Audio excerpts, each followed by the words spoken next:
दिव्य समाधि लीन आई, दिव्य ज्योति स्वरूपिणी, पूज्य गुरुवाशुतोषाय नमो हृदा नमः सदा। शिष्य प्रगति काम आए, लोकहित विधायिनी, पूज्य गुरुवाशुतोषाय नमो हृदा नमः सदा, नमो हृदा नमः सदा। बोलिए श्री सद्गुरु महाराज जी की जय, सच्चे दरबार की जय। श्री रामचरित मानस में गोस्वामी तुलसीदास जी बालकांड में एक चौपाई कहते हैं, बंदौ संत असज्जन चरना, दुखप्रद उभया बीच कछु भरना। बिछुड़त एक प्राण हर लेही, मिलत एक दुख दारुण देही।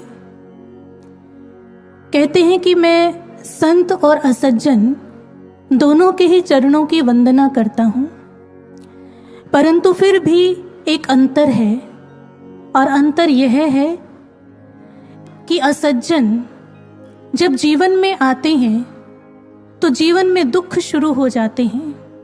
यानी असज्जन का जीवन में मिलना दुखदाई है और संतों का बिछड़ना दुखदाई है। आइए देखते हैं गोस्वामी जी असज्जन लोगों की किन बातों को ध्यान में रखते हुए इस प्रकार की बात कह रहे हैं। सबसे पहले हम देखें संसार के अंदर कुछ लोग कैसे होते हैं। वो किसी का भी अहित करके प्रसन्न होते हैं, चाहे कोई उनका हित करे, लेकिन दूसरे लोगों का अहित करने में उन्हें बहुत ही खुशी मिलती है। संसार के अंदर कुछ लोगों का स्वभाव इस प्रकार का होता है, जब वे किसी दूसरे को श्रेष्ठ कार्य करते हुए देखते हैं, प्रगति करते हुए देखते हैं, आगे बढ़ते हुए देखते हैं, तो उन्हें ईर्ष्या होने लगती है और उस ईर्ष्या के वशीभूत हो वो उनका अहित करने का प्रयास करते हैं। स्वयं प्रगति करने की कोशिश नहीं करते, अपितु अपनी सारी शक्ति दूसरों को पीछे धकेलने में व्यर्थ कर देते हैं। और इस प्रकार के कुछ ईर्ष्यालु प्रवृत्ति के लोग इस भक्ति मार्ग पर जब हम चलते हैं तो हमारे समक्ष भी आते हैं, हमारे जीवन में भी आते हैं। किस प्रकार से? योगानंद परमहंस जी, उनका पहले का नाम मुकुंद था, श्री युक्तेश्वर गिरी जी के शिष्य हैं। युक्तेश्वर गिरी जी योगानंद जी को, मुकुंद को आश्रम की मुख्य सेवाओं के लिए निर्धारित करते हैं। उन्हें बुलाकर के कहते हैं कि अन्य सभी सेवादारों का सुपरविजन आपको करना है और जो भी मुख्य कार्य हैं आश्रम के वो सब आपने देखने हैं। मुकुंद इस कार्य को बहुत लगन से करते हैं। कुछ दिनों के बाद आश्रम में एक और शिष्य का आगमन होता है जिसका नाम था कुमार। गुरुदेव कुमार को भी अतिशय प्रेम देते हैं और जब कुछ समय हो गया तो कुमार को बुलाकर के कहने लगे, देखो कुमार, तुम जाकर के मुकुंद से मिलो, वो तुम्हें सेवा बताएगा कि तुम्हें क्या करना है, उसकी आज्ञाओं का पालन करना है, और हाँ, तुम्हें अपने समय के अंदर जो भी समय तुम्हारे पास है, तुम्हें आश्रम की साफ सफाई, रसोई घर की व्यवस्था, इन सब सेवाओं को मुख्य रूप से देखना है। कुमार ये बात सुनकर के चला जाता है और वो अपनी सेवाओं को करता है। कुमार देखता है कि आश्रम के अंदर मुकुंद की बहुत लोकप्रियता है। आश्रम के अंदर जितने भी आगंतुक आते हैं वो सब मुकुंद से बहुत प्रेम से मिलते हैं और सभी उनका बहुत मान सम्मान करते हैं। इसी प्रकार सेवा करते करते कुमार एक दिन गुरुदेव के पास जाता है और जाकर के कहता है, उसके मन का जो ईर्ष्या का भाव था वो इन शब्दों में उजागर होता है और कहने लगा, गुरुदेव, आपने मुकुंद को तो विशेष सेवाएं प्रदान की हैं, लेकिन मुझे छोटी छोटी सेवाओं को आपने दे दिया है। गुरुदेव कहने लगे, कोई बात नहीं, ऐसा करते हैं, अब से मुख्य सेवाएं तुम कर लेना और रसोई घर की और साफ सफाई की सेवाएं मुकुंद कर लेगा। सेवाएं तब्दील कर दी गई। मुकुंद उसी लगन से, उसी निष्ठा से रसोई घर की साफ सफाई की सेवाओं को करने लगे और कुमार जो आश्रम में आने वाले लोग थे उनसे मिलना, मुख्य जितने भी कार्य थे उनको करने लगे। लेकिन कुमार देखते हैं कि जितने भी भक्त आश्रम के अंदर आ रहे हैं वो अभी भी मुकुंद से ही जाकर के मिलते हैं, भले ही वो रसोई घर में क्यों ना हो। अपनी कोई भी बात उन्हें करनी होती है तो वो मुकुंद को ही बुलाते हैं और मुकुंद का ही प्रभाव है। और ये बात कुमार मुकुंद से कहते हैं कि सभी लोग तो तुम्हें ही बुलाते हैं, फिर मेरी सेवा का लाभ क्या है। और करते करते क्या हुआ, कुमार के भीतर ईर्ष्या के जो बीज थे, जो ईर्ष्या थी, वो इस कदर पनपने लगी कि धीरे धीरे कुमार का जो रवैया था, जो व्यवहार था, वो मुकुंद के एकदम विपरीत होने लगा। ईर्ष्या के चलते अपने हाव भाव से, अपने वचनों से मुकुंद को आहत करता रहता। गुरुदेव के समझाने पर भी कुमार एक दिन आश्रम को छोड़ करके चला जाता है। जब आश्रम को छोड़ करके गया तो बाहर जाकर के अनेक प्रकार के गलत कार्यों में लिप्त हो जाता है। उन कार्यों में जब लिप्त हुआ, उसके बाद जब कुमार उसे पश्चाताप होता है, वो वापस आश्रम के अंदर लौट करके आता है। उसकी स्थिति मुकुंद देखते हैं कि इसकी स्थिति तो बहुत ही दयनीय है, बहुत से विकारों में कुमार लिप्त हो चुका है। और गुरुदेव को सारी बात की जब जानकारी मिलती है तो युक्तेश्वर गिरी जी मुकुंद को अपने पास बुलाते हैं। उनकी आंखें नम हो जाती हैं और कहते कि जाओ जाओ, जाकर के कुमार से कह दो अब वह इस संन्यास आश्रम के लिए योग्य नहीं रहा। मैं स्वयं अपने मुख से ये बात उसे नहीं कह सकता, इसलिए जाओ मुकुंद, तुम ही ये बात कुमार को कह दो। और ये बात कह करके गुरुदेव की आंखें नम हो जाती हैं। यहां पर हम देखें कि एकमात्र ईर्ष्या के भाव से किस प्रकार से व्यक्ति इस मार्ग पर अपने साथ चलने वाले लोगों के मन को आहत करता है। सामने वाला व्यक्ति चाहे मित्रवत व्यवहार भी करे तो भी ऐसे लोग उसका अहित करने का ही प्रयास करते हैं। दूसरा, तुलसीदास जी कहते हैं कुछ लोग ऐसे होते हैं जिन्हें भगवान की महिमा सुहाती नहीं है। जिस प्रकार से राहु चंद्रमा को ढक कर उसके प्रकाश को छिपाने का प्रयास करता है, इसी प्रकार से कुछ लोगों की प्रवृत्ति ऐसी होती है, वो निराधार तर्क दे करके किसी भी व्यक्ति के मन में अनेक प्रकार के संशय पैदा करने का प्रयास करते हैं। वो स्वयं तो भक्ति भाव से विमुख होते ही हैं, लेकिन उनकी संगति करने से एक साधक के मन में गुरु के प्रति अश्रद्धा, अविश्वास आने लगता है, ध्यान साधना धीरे धीरे कम होने लगती है।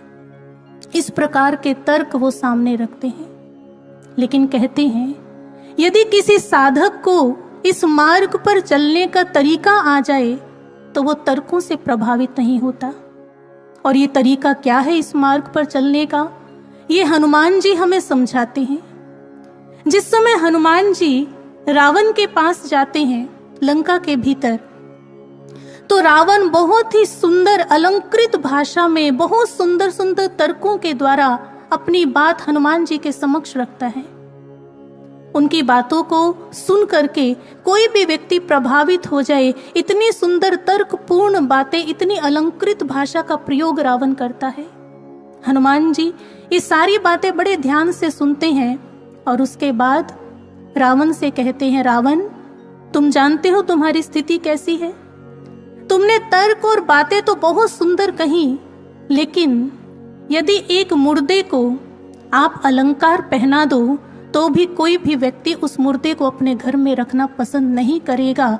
ठीक इसी प्रकार से तुम्हारी इन बातों का मेरे जीवन में कोई औचित्य नहीं है।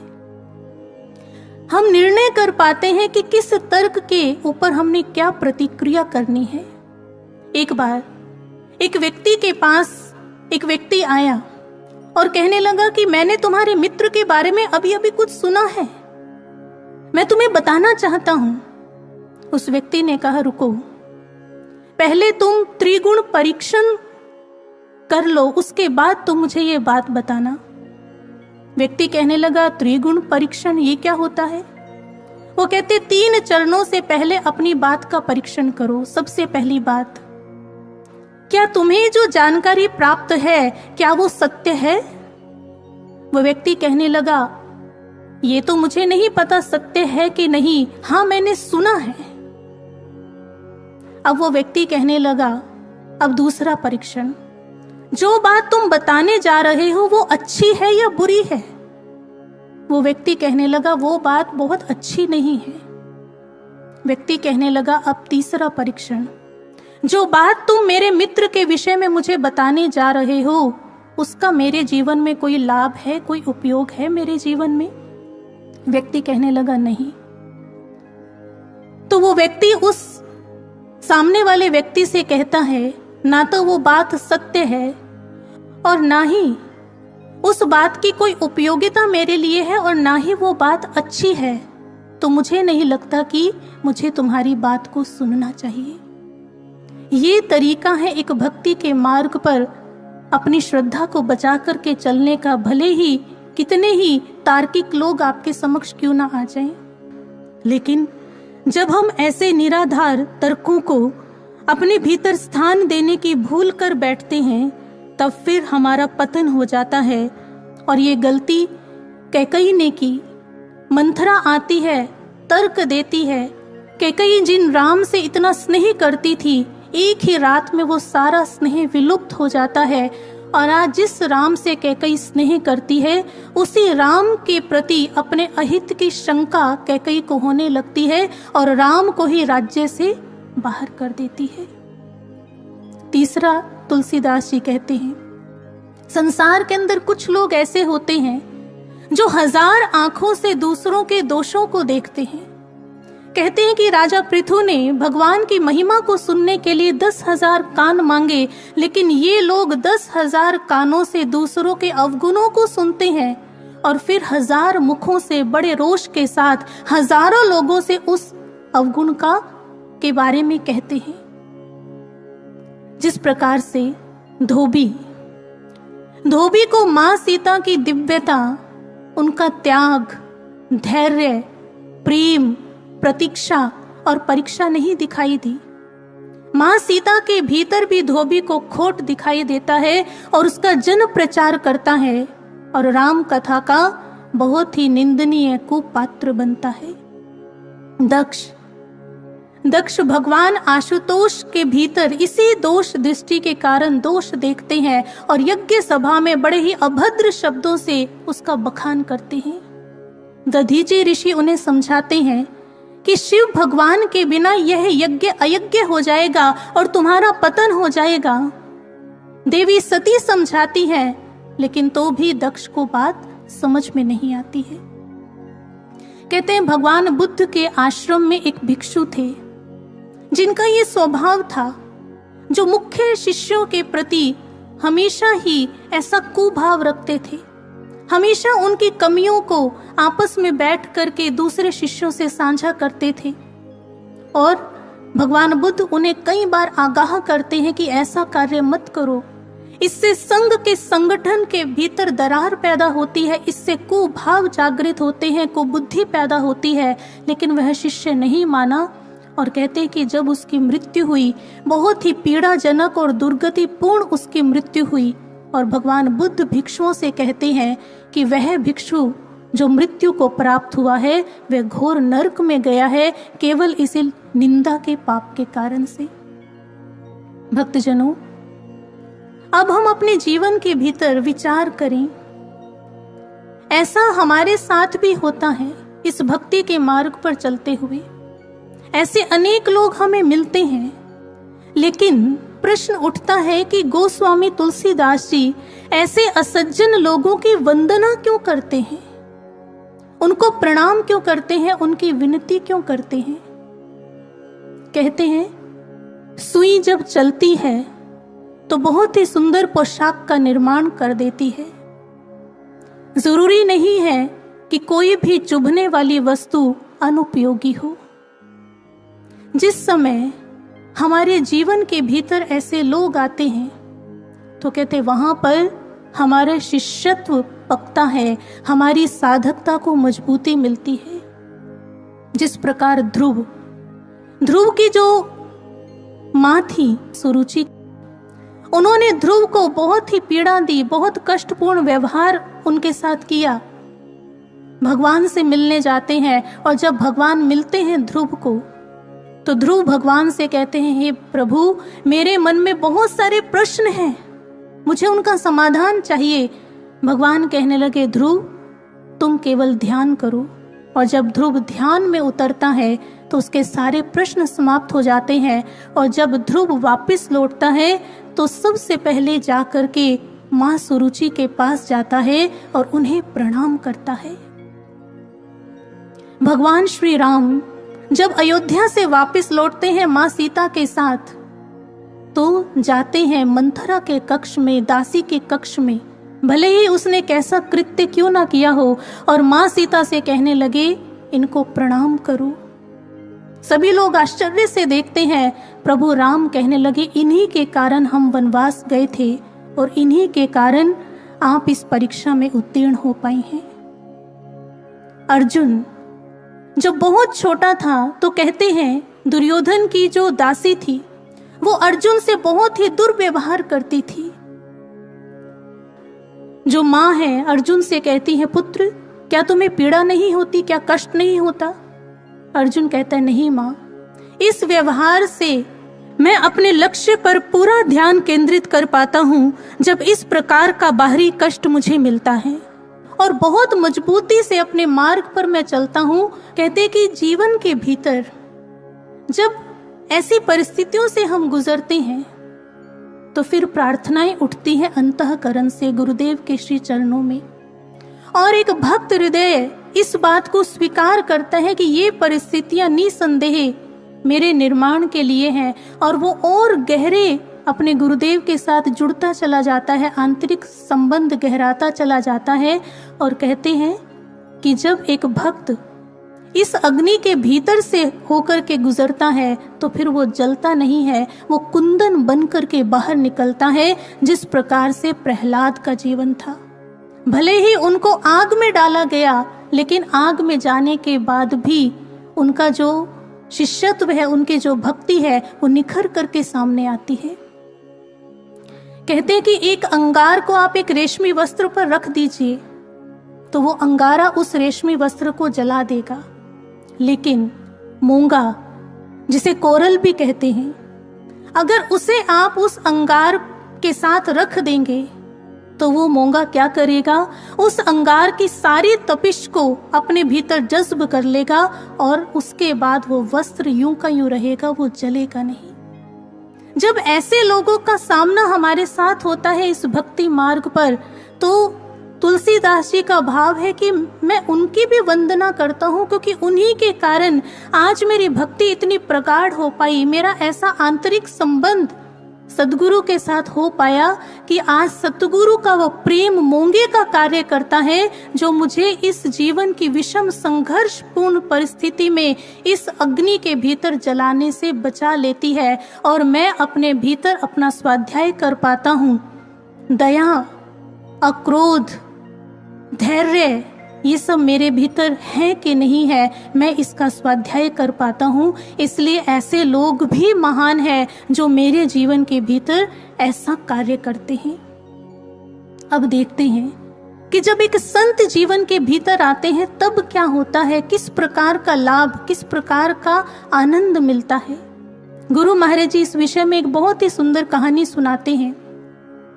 महाराज जी सुनाते हैं कि एक चोर था, और वो चोर एक दिन एक संत की कुटिया में जाता है। वहां जाकर के देखता है उसे कुछ भी चुराने के योग्य नहीं मिलता, और जैसे ही चोर जाने लगता है आहट होती है। संत देख लेते हैं, चोर डर जाता है। संत कहते, डरो मत, इतनी रात को कहाँ जाओगे, ऐसा करो रात्रि यहीं बिता लो, सुबह चले जाना। चोर वहीं पर सो जाता है संत की कुटिया में। रात्रि में चोर को ठंड लगती है, संत को दया आती है। संत अपना ही कंबल चोर को दे देते हैं ओढ़ने के लिए, और सुबह अंधेरे अंधेरे ही जैसे ही चोर उठता है, तो अब चोर तो चोर है, वो अपनी फितरत से नहीं मुड़ सकता। उसकी जो फितरत है वो उस कंबल को लेकर के ही भाग जाता है। जैसे ही भाग कर जाता है तो मार्ग में राजा के सिपाही उसे देख लेते हैं और पकड़ लेते हैं। राजा के पास चोर को लेकर गए। जब चोर राजा के पास गया, राजा ने पूछा ये कंबल किसका है? चोर कहता है संत का। संत को बुलवाया गया, पूछा कि क्या ये कंबल आपका है? संत कहने लगे हाँ, यह कंबल मेरा है। राजा कहने लगे ठीक है, प्रमाण मिल गया है, अब इस चोर को दंड दिया जाए। संत कहने लगे रुको, यह कंबल मेरा है, पर इसका अर्थ यह नहीं है कि यह व्यक्ति चोर है। किसी के हाथ में किसी की वस्तु देखने का अर्थ यह कैसे हो सकता है कि उसने इसे चुराया ही हो सकता है सामने वाले ने स्वेच्छा से उसे दिया हो और यह कंबल मैंने ही इसको दिया है। राजा कहने लगा ठीक है, चोर को छोड़ दो। अब चोर संत के चरणों में गिरता है, रोता है और कहता है आपने मुझ पर बहुत बड़ा उपकार किया है, अब मैं भी आपके लिए कुछ करना चाहता हूं, अब बताइए मैं आपके लिए क्या करूं? संत कहने लगे यदि तुम यहीं पास में ही जो सत्संग होता है हमारा, उसमें आ जाओ तो यही मेरे ऊपर उपकार होगा। संत के कहने पर वो चोर उस सत्संग में जाता है और गुरु महाराज जी कहते हैं उसका ऐसा हृदय परिवर्तित होता है, उसके विचारों का रूपांतरण होता है और भविष्य में यही चोर एक बहुत बड़ा धार्मिक व्यक्ति बन जाता है। संसार के अंदर ऐसी ही स्थिति तो हमारी भी थी। विकारों और विचारों के कारण हम भी फटेहाल भिखारी के सदृश थे, पर जीवन में जब सतगुरु आते हैं तो वो विचारों का परिमार्जन कर हृदय को पवित्र करते हैं और हमारा चित्त निर्मल हो जाता है, हमारा हृदय बदल जाता है, हृदय रूपांतरित हो जाता है। और कहते जब हृदय रूपांतरित होता है तो उसके बाद स्वतः ही जीवन के भीतर सुख और आनंद की अनुभूति होने लगती है। व्यक्ति का जीवन महान बनने लगता है, उसके उद्देश्य महान बनने लगते हैं। इसलिए कहा मैं से शुरू होता था जीवन और अंत भी जिसका मैं ही था। मैं इस दुनिया के लिए कुछ कर सकता हूँ ऐसा तो कभी सोचा ही नहीं था। जिसे पाकर दीवार गिरी, सपनों ने स्वच्छंद उड़ान भरी, जिनके सानिध्य में आकर विस्तृत होती है सोच, वो है केवल मेरे सतगुरु आशुतोष। घोर अंधेरों में भी जहाँ जलते दीपक देखे हैं, अपनी हस्ती को स्वाहा कर प्रेम पर बलिदान पतंगे देखे हैं। संसार के हर प्राणी का जहां होता है पुनर्निर्माण, वो है मेरे आशु बाबा का दिव्य ज्योति जागृति संस्थान। ये कार्य संत एक जीवन के भीतर करते हैं। लेकिन अब देखिए, क्या संत, क्या सद्गुरु केवल आध्यात्मिक निर्माण ही करते हैं एक शिष्य का, एक साधक का?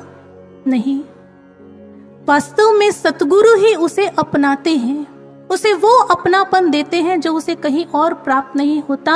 ऐसा आंतरिक प्रेम देते हैं जिसका कोई पैमाना नहीं होता। शिष्य के भीतर उठने वाले हर प्रकार के भाव का सतगुरु अपने प्रेम के द्वारा समाधान करते हैं। एक बहुत ही सुंदर घटना है एक गुरु भाई के जीवन की। गुरु महाराज जी के पास कुछ गुरु भाई बैठे थे, उनमें एक नेत्रहीन भाई भी बैठा था। गुरु महाराज जी ने कहा भजन सुनाओ। एक एक करके सभी ने भजन सुनाए। अब गुरु महाराज जी उस नेत्रहीन भाई से कहने लगे तुम भी सुनाओ। अब वो भाई भजन नहीं सुना पाता। महाराज जी ने दोबारा कहा तुम भी सुनाओ। नेत्रहीन भाई भजन अब भी नहीं सुना पाता और कई बार कहने के बाद भी वो भजन नहीं सुना पाया। इसके बाद महाराज जी करीबन 2.5 घंटे उन्हें अपने पास बिठाते हैं, बहुत सी दिव्य बातें उन्हें बताते हैं और कहते हैं अच्छा ठीक है अब जाओ। जैसे ही बाहर आए, उस नेत्रहीन भाई के मन में बहुत ही हीन भाव उठने लगा। मैं तो वैसे भी नेत्रहीन हूं, आश्रम की दौड़ भाग वाली सेवाएं तो मैं कर ही नहीं सकता, और आज गुरु महाराज जी ने मुझे एक भजन गाने के लिए कहा, वो भी मैं नहीं कर पाया। मुझे तो लगता है मैं गुरु महाराज जी के योग्य ही नहीं हूँ। कितना गया गुजरा हूँ मैं तो कुछ भी नहीं कर सकता। मुझे लगता है गुरु महाराज जी मुझे अपनाएंगे नहीं, मुझे ठुकरा देंगे। और लगातार 3 दिन तक वो भाई इसी हीन भाव में घुलने लगा, पता नहीं महाराज जी मुझे अपनाएंगे या ठुकरा देंगे। चौथे दिन जब ये भाई ध्यान साधना में बैठा तो भीतर गुरु महाराज जी की बड़ी ही बुलंद आवाज सुनाई दी, मैं सतयुग में भी तेरा था, मैं त्रेता में भी तेरा था, मैं द्वापर में भी तेरा था और अब इस कलयुग में भी तेरा हूं।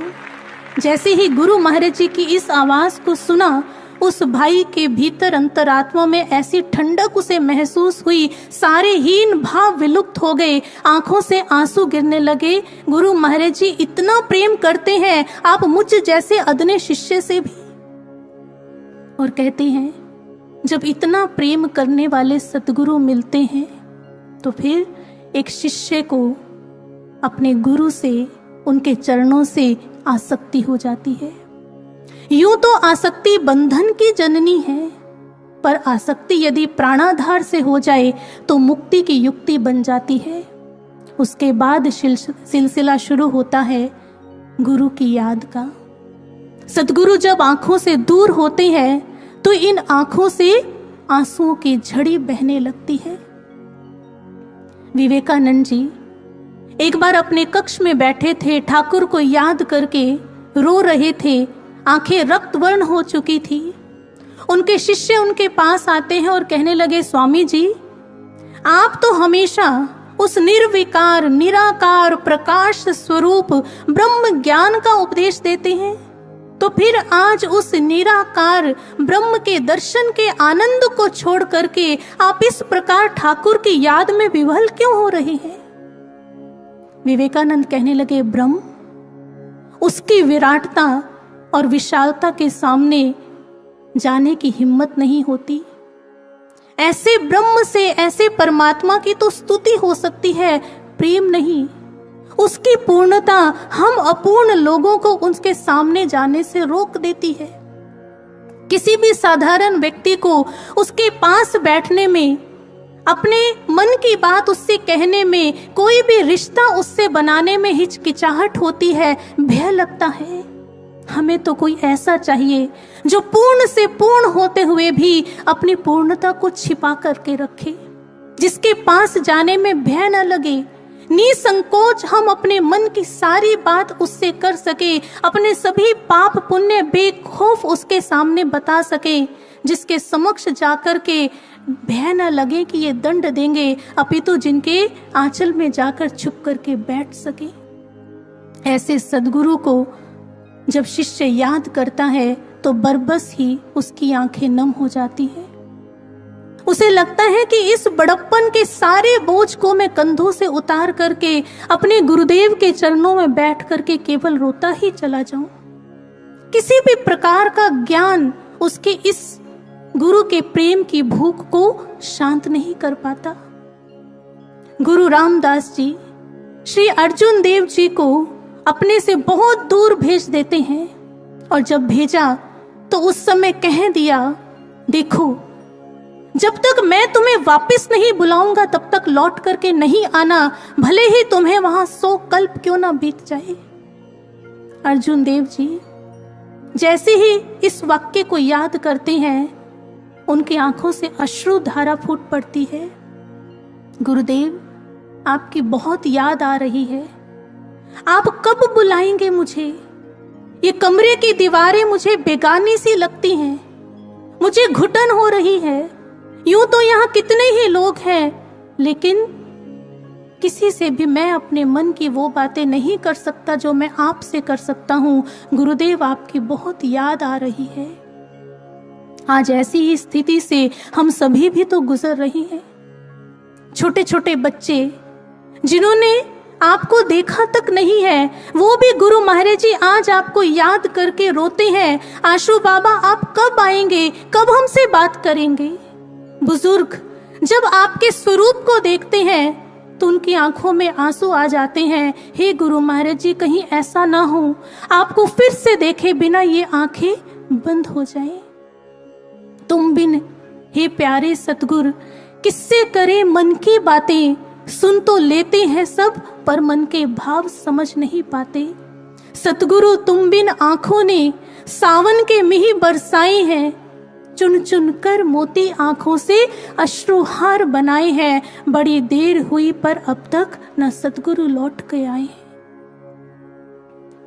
आज जीवन के अंदर इस प्रकार की जब दूरी होती है तो एक शिष्य को पीड़ा होती है। पर बात आती है कि जब इतना प्रेम शिष्य और गुरु का होता है तो फिर उसे दूर करते ही क्यों है। प्रभु श्री राम से एक बार किसी ने पूछा, आप तो भरत से इतना स्नेह करते हैं, फिर दूर क्यों किया उसे। प्रभु श्री राम कहने लगे, मैं भरत रूपी सागर का मंथन करना चाहता हूं ताकि प्रेम रूपी अमृत बाहर निकल सके। प्रभु श्री राम वन को गए और जब प्रभु श्री राम वन को गए तो भरत के हृदय को आघात लगा। ऐसी विरह वेदना हुई जिसमें हृदय मंथित हो उठा और प्रेम प्रकट हुआ। गुरु महाराज जी कहते हैं, सतगुरु का प्रेम, सतगुरु की जो याद है वो प्रेम को प्रकट भी करती है और प्रबल भी करती है। सतगुरु की याद की जो आग है वो इस मैं को खाक कर देती है। गुरु महाराज जी कहते हैं, जब आप सतगुरु को याद करते हैं तो आपके भीतर वैराग्य रस उत्पन्न होता है जिसके द्वारा सारे विकार पीछे हो जाते हैं। इस वैराग्य रस से जन्म जन्मांतर के कर्म संस्कार कट सकते हैं। ऐसा होता है सद्गुरु को याद करके। अब हमारे मन में एक और विचार आता है कि जब ऐसी मंथन की प्रक्रिया होती है तो इस मंथन की प्रक्रिया के बाद कुछ लोग पलायन भी कर जाते हैं। कितने ही ऐसे लोगों को हम देखते हैं जो बहुत पहले से बहुत अच्छे से इस भक्ति मार्ग पर चल रहे होते हैं, पर आज उन्होंने आना बंद कर दिया है। वो इस भक्ति मार्ग से पथ भ्रष्ट हो गए हैं। ऐसा क्यों होता है? ये पलायन का रुख एक साधक क्यों अपना लेता है? गुरु महाराज जी कहते हैं, अपने कर्म संस्कारों के कारण, निम्न प्रवृत्तियों के कारण। भक्ति के मार्ग पर डग भरना इतना सहज नहीं है। यहाँ पर कदम कदम पर अपने मन की इच्छाओं को मारना पड़ता है। इस ब्रह्म ज्ञान की अग्नि में भीतर के विकारों और वासनाओं को दग्ध करना पड़ता है। जब हम इस ब्रह्म ज्ञान को प्राप्त करते हैं तो इसके आकर्षण में शुरू में हम बड़े बड़े दावे भी कर देते हैं, परंतु जब भक्ति मार्ग के नियम और गुरु दरबार के आदर्शों में ढलना पड़ता है तो ये मन पलायन का रुख कर लेता है। गुरु महाराज जी इतने दयालु हैं, सामर्थ्यवान हैं, क्या ये हमारे कर्म संस्कार गुरु महाराज जी के सानिध्य में आकर कट नहीं पाते? एक बार एक प्रचारक बहन ने महाराज जी से कहा, महाराज जी जब मैं बाइबल को पढ़ती हूं तो मेरे मन में एक प्रश्न उठता है कि जीसस ने तो पहले से ही कह दिया था कि आज पतरस तुम 3 बार मुझे पहचानने से इनकार कर दोगे। गुरुदेव, पतरस तो जीसस से, अपने गुरु से अथाह प्रेम करता था। जब विधाता ने, नियति ने पहले ही निश्चित कर दिया था तो फिर इसमें पतरस का क्या दोष है? गुरु महाराज जी गंभीर होते हैं और कहते हैं, तुमने आगे नहीं पढ़ा? जीसस अपने शिष्यों को लेकर के एक स्थान पर जाते हैं और उसमें पतरस भी था। जीसस उन तीनों से कहते हैं, मैं जब तक प्रार्थना करके लौटूंगा तब तक तुम तीनों साधना करो। जीसस लौट करके आते हैं तो देखते हैं वो साधना नहीं कर रहे। जीसस उन्हें डांटते हुए कहते हैं, साधना करो और इस दुर्भाग्य को अपने ऊपर हावी होने से रोक लो। जीसस दोबारा जाते हैं और जब लौटते हैं तो देखा वो अभी भी सो रहे हैं। जीसस तीसरी बार समझाते हैं, इस अनहोनी को होने से रोक लो। इस दुर्भाग्य को अगर रोक सकते हो तो रोक लो, साधना करो। जीसस डांटते हुए उन्हें कहते हैं, लेकिन वो फिर सो जाते हैं। गुरु महाराज जी कहते हैं, उसके बाद जीसस आगे गए, पकड़े जाते हैं। उसी भीड़ में से 3 बार पतरस पर उंगली उठती है कि यह भी जीसस के साथ था, और तीनों बार पतरस इस बात से इनकार कर देता है कि मैं इनका शिष्य हूं और मुर्गा बांग दे देता है। गुरु महाराज जी कहने लगे, समझ में आया? विधाता ने पतरस के लिए पहले ही सब कुछ लिख दिया था, लेकिन सद्गुरु ने पतरस को साधन भी दिया और समय भी दिया। जिस साधना के द्वारा पतरस अपने इस दुर्भाग्य को टाल सकता था, इस अनहोनी को टाल सकता था, गुरु महाराज जी कहते हैं सतगुरु की आज्ञा और साधना वो अस्त्र है जिसके द्वारा आप अपने किसी भी बुरे से बुरे कर्म संस्कार को छिन्न भिन्न कर सकते हैं। और गुरु महाराज जी कहते हैं यदि पतरस उस दिन गुरु की आज्ञा मान करके साधना कर लेता तो वो इस अनहोनी से बच सकता था और गुरु से दूर होने के इस महादुख से भी बच सकता था। और तुलसीदास जी इसी महादुख की बात करते हैं, बिछड़त एक प्राण हर लेही। आज गुरु महाराज जी भी हम सभी को देख करके क्या कहते हैं, आइए उसको भी सुनते हुए चलते हैं। तुमको सागर सा प्यार दिया, अब बिरहा का आघात दिया, मथने को अंतर्मन समाधि का दीर्घ काल दिया। मंथन के इस काल चक्र में आशुतोष सम विषपान किया, निकलेगा अमृत घट घट से। इसी आस में बैठा हूँ मेरे लाडलों, मैं भी तो मिलने की कब से आंखों में प्यास लिए बैठा हूँ, आंखों में प्यास लिए बैठा हूँ। बोलिए श्री सद्गुरु महाराज जी की जय, सच्चे दरबार की जय।